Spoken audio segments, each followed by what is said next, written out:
এরপর প্রশ্ন, যারা গোস্ত বানাতে আসে তাদেরকে নাকি গোস্ত দেওয়া যায় না, তো এদেরকে গোস্ত না দিলে তো তারা মনে কষ্ট নিবে, এক্ষেত্রে আমরা কি করব? প্রিয় ভাই, খুবই গুরুত্বপূর্ণ একটি প্রশ্ন। যারা গোস্ত বানাতে আসে আমরা অনেকে ভুল করে থাকি। এক নম্বর ভুল হচ্ছে আমরা অনেকে পারিশ্রমিক হিসেবে তাদেরকে গোস্ত দিই, আর যারা গোস্ত বানাতে আসে তারাও চিন্তা করে টাকা যাই দিবে গোস্ত তো অন্তত কয়েক কেজি দিবে, এই জন্য টাকার চিন্তার চেয়ে গোস্তর চিন্তা তাদের বেশি থাকে। এই জন্য যদি কোনো কসাইকে বা যিনি গোস্ত বানান এইরকম কোনো ব্যক্তিকে বিনিময় হিসেবে গোস্ত দেয়া হয় তাহলে এটা হারাম, এটা নিষেধ। খুব ভালো করে মনে রাখতে হবে, আমরা এত টাকা দিয়ে এত পরিশ্রম করে কোরবানি করার পরেও সামান্য একটু ভুলের কারণে অনেক সওয়াব থেকে আমরা বঞ্চিত হচ্ছি। কোরবানির কোনো পশুর গোস্ত বিক্রি করা যাবে না, কোরবানির পশুর কোনো অংশ বিক্রি করা যাবে না, এবং বিনিময় হিসেবেও দেয়া, পারিশ্রমিক হিসেবে দেয়া যাবে না, এটা হাদিসে নিষেধ আছে। তো আপনি কি করবেন? এখন যদি তাকে আপনি গোস্ত একেবারেই না দেন তাহলে তার মনে কষ্ট যেতে পারে। সেক্ষেত্রে করণীয় হচ্ছে, যাকে গোস্ত তৈরি করার জন্য আপনি ধরাবেন তাকে বলে দিবেন যে ভাই আপনি গোস্ত বানাবেন, টাকা কত লাগবে বলেন, আপনার উপযুক্ত টাকা বলেন, গোস্ত পাবেন এই নিয়ত টাকা কমায় বলবেন, সেটা হবে না। গোস্ত আপনাকে আমরা দিব না দিব সেটা আমরা ব্যাপার, দিতেও পারি নাও দিতে পারি। গোস্তের বিনিময়ে আপনি টাকা কমায় নেবেন সেরকম সুযোগ নেই। আপনি পারিশ্রমিক হিসেবে টাকা কত লাগবে সেটা বলেন, সেই টাকাটা ঠিক করে পরবর্তীতে তাকে হাদিয়া হিসেবে, অথবা যদি সে যদি গরিব বা মিসকিন হয় তাকে দান হিসেবে আপনি অতিরিক্ত গোস্ত হিসেবে দিতে পারেন, কিন্তু একটুও সামান্যতম গোস্ত এই নিয়তে দেওয়া যাবে না যে এটা পারিশ্রমিক, টাকা একটু কমায় দিলাম, গোস্ত তো দিলাম। অনেক সময় এরকম চিন্তা করে যে গোস্ত তো তারা দিছি 5-10 কেজি দিছি, টাকা একটু কমায় দিলে অসুবিধা কি, নাউজুবিল্লাহ, এরকম করা যাবে না। আপনি গোস্ত দিবেন না দিবেন সেটা আপনার ব্যাপার, কিন্তু তাকে পারিশ্রমিক হিসেবে গোস্ত দেওয়া যাবে না। পারিশ্রমিক, উপযুক্ত পারিশ্রমিক দেওয়ার পরে আপনি গোস্তটা হাদিয়া হিসেবে দিতে পারেন। গোস্ত একেবারেই দেওয়া যাবে না বিষয়টা এমন নয়, পারিশ্রমিক হিসেবে দেওয়া যাবে না, তবে হাদিয়া অথবা দান হিসেবে যারা গোস্ত বানাতে আসে তাদেরকে দেয়া যাবে। কোরবানির গরু ছাগল প্রতিবেশীদেরকে দিয়ে কাটানো হয়, এর বিনিময়ে মাংস দেওয়া হয়, সেটা জায়েজ হবে কিনা? কোরবানির পশু যারা বানান কাটেন তাদেরকে কোরবানির গোশত অথবা হাড্ডি চামড়া বা কোরবানির পশুর কোনো কিছু দেওয়া সম্পূর্ণ নাজায়েজ। যদি দেন তাহলে সেক্ষেত্রে আপনার কোরবানি বিশুদ্ধ হবে না। তাদেরকে আপনি গরিব হিসাবে যদি দিতে চান তাহলে তারা যদি আপনার এই কাজটা না করতো তাহলে যে পরিমাণ দিতেন ঠিক সে পরিমাণ তাদেরকে আপনি দিতে পারেন, যদি প্রতিবেশীরা আপনার এই কাজ করে থাকে। ধরুন আপনার প্রতিবেশী আপনার কোরবানি অন্য কসাই দিয়ে যদি আপনি বানাতেন তারপরেও তাদেরকে হয়তো যে পরিমাণ গোশত দিতেন এখনও সে পরিমাণ দিচ্ছেন, এটি জায়েজ আছে।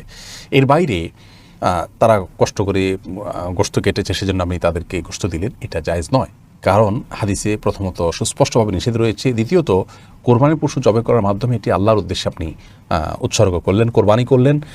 এখান থেকে কোনো গোশত কসাইকে দেওয়ার মানে হলো আপনি এই গোশতকে বিনিময় হিসাবে ব্যবহার করলেন। কোরবানি গোশত বিক্রি করা জায়েজ নয় এবং বিনিময় হিসাবে কাউকে দেওয়াও জায়েজ নয়। সেই জায়গা থেকে আপনার প্রতিবেশী হোক আর যে হোক যারা কসাইয়ের কাজ করবেন তাদেরকে পারিশ্রমিক হিসাবে আপনি নগদ টাকা দিবেন এবং শুরুতে বলে দিবেন যে আমি কোরবানির কোনো গোশত তোমাকে দিব না। এটি তাকে নিশ্চিতভাবে জানিয়ে তারপর তাকে চুক্তিতে নেবেন। তাতে যদি তিনি সম্মত হয় আসবেন, আলহামদুলিল্লাহ, না হলে নাই। আপনি যদি তাদেরকে গোশত দেওয়ার বিষয়টি খোলাসা না করেন, বেশিরভাগ ক্ষেত্রে দেখা যায় যে কসাইরা অল্প টাকাতেও রাজি হয়ে যান, কারণ তিনি জানেন যে 5 কেজি গোশত পেলেই তার 2,5-3 হাজার টাকা হয়ে যাবে, অতএব বিশাল একটা লাভের ব্যাপার সেখান থেকে যায়। তো পারিশ্রমিক হিসাবে এটা ব্যবহার হয়ে যাচ্ছে, সেজন্য কসাইকে কোরবানির গোশত দেওয়া জায়েজ নয়। খালিদ মোহতারাম, ঢাকায় তো কসাই পাওয়া অনেক সমস্যা, গ্রামগঞ্জে তো আরও বেশি সমস্যা। কসাই যদি গোশত বানিয়ে দেয় এবং পারিশ্রমিক হিসেবে কিছু টাকা দিলাম আর কিছু গোশত দিয়ে তাকে বিদায় করলাম, এটা জায়েজ আছে কিনা? দ্বিতীয়ত আরেকটি বিষয়, সেটি হচ্ছে পারিশ্রমিক হিসাবে কসাইকে চামড়া বন্ড কিছু দিয়ে দিলে এটা হবে কিনা? সম্পূর্ণরূপে একটি হারাম কাজ, নাজায়েজ কাজ, নিষিদ্ধ কাজ, এটা কোনোভাবেই করা যাবে না। যিনি আপনার গোশত বানিয়ে দিচ্ছেন, আপনাকে সময় দিচ্ছেন, ঈদের দিন তার আত্মীয় স্বজন পরিবার পরিজনের সাথে ঈদ না করে আপনাকে সময় দিচ্ছেন, আপনার কোরবানির পশু প্রস্তুতে বা তৈরি করতে অথবা বানিয়ে দিতে, জবাই করতে আপনাকে সহযোগিতা করছেন, তাকে সম্পূর্ণ স্বতন্ত্র আলাদাভাবে আপনার পারিশ্রমিক দিতে হবে। যদি না দেন আপনার কোরবানি অশুদ্ধ হবে। কেন অশুদ্ধ হবে? কারণ হচ্ছে একটা পশু যখন আপনি ক্রয় করছেন, যেমন আপনার কাছে আপনার পারিবারিক খরচাদির পরে একটা ধন থাকতে হবে, সম্পদ থাকতে হবে, টাকা থাকতে হবে, নেশাব পরিমাণ মাল থাকতে হবে, যেই মালের ভিত্তিতে আপনার উপর কি হচ্ছে, কোরবানিটা আবশ্যক হচ্ছে। মালটা কি? 7.5 ভরি স্বর্ণ, অথবা 52.5 তোলা রৌপ্য, 7.5 ভরি স্বর্ণ বা 52.5 তোলা রৌপ্য, যেটা বর্তমান বাজার দর 60,000 থেকে 80,000 রৌপ্যের হিসেবে, এবং স্বর্ণের হিসেবে প্রায় 6 লাখ থেকে 8 লক্ষ টাকা। এই পরিমাণ সম্পদ আপনার কাছে থাকলে আপনার উপরে কোরবানি আবশ্যক। এখন কোরবানির পশু কিনতে গিয়ে আপনি সব টাকা শেষ করে ফেলেছেন। কষায় যিনি গরু তৈরি করে দেবে, প্রস্তুত করে দেবে, বানিয়ে দেবে, গোশত তৈরি করে দেবে, সেই কষাইকে যদি আপনি পারিশ্রমিক না দেন বা এখানে যদি আপনি তাকে একটা বুঝ দেন গোস্ত টোস্ত দিয়ে, তাহলে কিন্তু আপনার কোরবানি অশুদ্ধ হবে, কোরবানি শুদ্ধ হবে না। এটা গেলো একটা বিষয়। ভাগে অনেকে যখন কোরবানি দেয়, দেখবেন ভাগে কিছু মানুষ আছে যারা 7 ভাগে কোরবানি দিচ্ছেন, আলহামদুলিল্লাহ জায়েজ রয়েছে। দহাইনা বাকারাতান আন সাবাতিন, 7 ভাগে সাহাবীরা কোরবানি দিয়েছেন, আপনারা দিতে পারেন। তবে 7 ভাগে দেওয়াটা ইসলামে উৎসাহিত করা হয়নি, বরং এককভাবে দেওয়াটা উত্তম হোক, সেটা একটা ছোট্ট ছাগল। যখন আপনি 7 ভাগে কোরবানি দেবেন, 7 জন অংশ নেবেন, সমানভাবে সবাই কাজ করার চেষ্টা করবেন। হয় কষায় নেবেন, আর নিজেরা পারলে নিজেরা কাজ করবেন, সবাই সমানভাবে কাজ করবেন। হ্যাঁ, মাজুর অক্ষম ব্যক্তি যদি থাকে, সেক্ষেত্রে কেউ যদি ইহসান করে তাহলে কোনো সমস্যা নাই। কিন্তু আমাদের সমাজে যেটা হয়, ধরেন 7 ভাগে কোরবানি দিচ্ছে, 7 জনের মধ্যে 4 জন যুবক আর 3 জন থুত্থুরে বুড়া।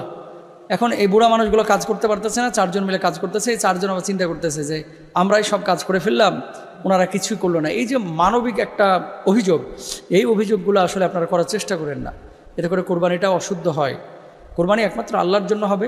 হ্যাঁ, আপনি কষায় পান না ঈদের দিন, ঈদের দিন তো আল্লাহর কাছে সবচেয়ে প্রিয় আমল হচ্ছে, অর্থাৎ ইয়ামুন নাহার, যেদিন কোরবানি করা হবে, পশু জবেহ করা এবং রক্ত প্রবাহিত করা আল্লাহর কাছে সবচাইতে প্রিয় আমল। তো আপনি যখন পশু জবেহ করছেন, আপনি যখন কোরবানি করছেন, কোরবানি করার পরে আপনি এই আল্লাহর কাছে যদি চান যে এটা কবুল হোক, তাহলে আপনাকে শ্রম দিতে হবে এবং আপনাকে হয় কষায় ঠিক করতে হবে অথবা অন্য কোনো মানুষের সহযোগিতা নিতে হবে পারিশ্রমিক দিয়ে। কিন্তু একজনের ঘাড়ে সব কিছু চাপিয়ে দেওয়া এটা ঠিক না। আপনি কোরবানির দিন আল্লাহর কাছে প্রিয় আমল হচ্ছে জবেহ করা। এখন কোরবানির দিন আপনি কোরবানি করতে পারলেন না, আপনি পরের দিন করেন। সেদিন পারলেন না, তার পরের দিন করেন। মনে রাখবেন, কোরবানি করা যায় 3 দিন, 10, 11, 12 জিলহজ্জের 10, 11, 12 এই 3 দিন কোরবানি করা যায়। তাহলে 3 দিনের যে কোনো একদিন আপনি কোরবানি করতে পারেন। পারিশ্রমিক হিসাবে কসাইকে অথবা মহল্লার কোনো যুবককে অথবা গোশত যে বানিয়ে দিয়েছে তাকে গোশত দিবেন এমনি। ধরেন পারিশ্রমিক আপনার সাথে তো একটা কন্ট্যাক্ট আছে, অথবা আপনার এলাকার বাজার দর একটা আছে না, বিয়ে শাদিতে যখন আপনি গরু জবাই করেন, কষাই নিয়ে আসেন না আপনি, তো কষাই নিয়ে আসার পরে কষাইকে একটা গরুর জন্য আপনি কত টাকা দেন? 5,000 দেন অথবা 6,000 দেন, অথবা এলাকা ভেদে 3,500, 4,000 দেন। আপনি তো দেন কিছু না কিছু। তো আপনি ওই এলাকার ওপর ভিত্তি করে ওই অ্যামাউন্টটা নির্ধারণ করে আপনি সেই কষাইকে সেই টাকাটা দেন। অনেক সময় দেখা যাচ্ছে চাচাতো ভাই, খালাতো ভাই, মামাতো ভাইকে নিয়ে আসা হচ্ছে, কিন্তু তাদেরকে পারিশ্রমিক স্বরূপ গোশত দিয়ে দেওয়া হচ্ছে। এরকম করবেন না, বরং গোশত আপনারা এমনিতে দিবেন পারিশ্রমিকের বাইরে। যদি দেন আপনি সওয়াব পাবেন, আর যদি না দেন আপনার গুনাহ হবে না। কিন্তু কি হয়, ওই অনেকে পারিশ্রমিক স্বরূপ গোশত দেয়, এটা ইসলামী শরিয়ায় জায়েজ নাই। এই ভুলটা আপনারা কেউ করবেন না।